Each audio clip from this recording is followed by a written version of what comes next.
Eh bien, ça commence en novembre 2012 par un coup de téléphone de Thierry Boutsen qui m'appelle et qui me dit « Viens me voir au bureau à Monaco, j'ai un truc à te raconter ». Alors voilà, je suis précipité dans le train, puis j'ai été le voir. Et il m'a dit « Qu'est-ce que tu penses de faire une course dans les rues de Bakou en Azerbaïdjan ?» Je ne savais pas où c'est, ni Bakou ni l'Azerbaïdjan. Je me suis informé, j'ai fait un petit dossier. Avant de faire le petit dossier, j'ai été voir mon ami Renaud. Je lui en ai parlé, il s'est branché là-dessus tout de suite et on a démarré.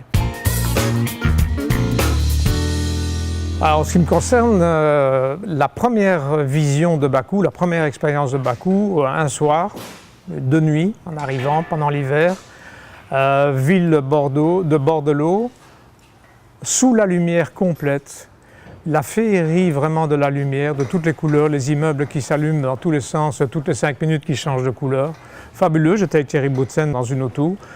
Il m'a semblé être à Monaco multiplié par 10 en termes de grandeur, c'était féerique. Et depuis, ça ne s'est jamais infirmé. Chaque fois qu'on y va, on redécouvre des facettes de plus en plus intéressantes, de la valeur humaine aussi à travers les relations avec les personnes sur place. C'est un pays fabuleux, tout simplement fabuleux. Il faut y aller pour vraiment voir l'intérêt de ce pays-là. Il rassemble tout ce qu'on peut imaginer dans le plaisir visuel, c'est-à-dire les paysages, dans la qualité de vie et l'ambiance chaleureuse aussi des gens dans leur accueil.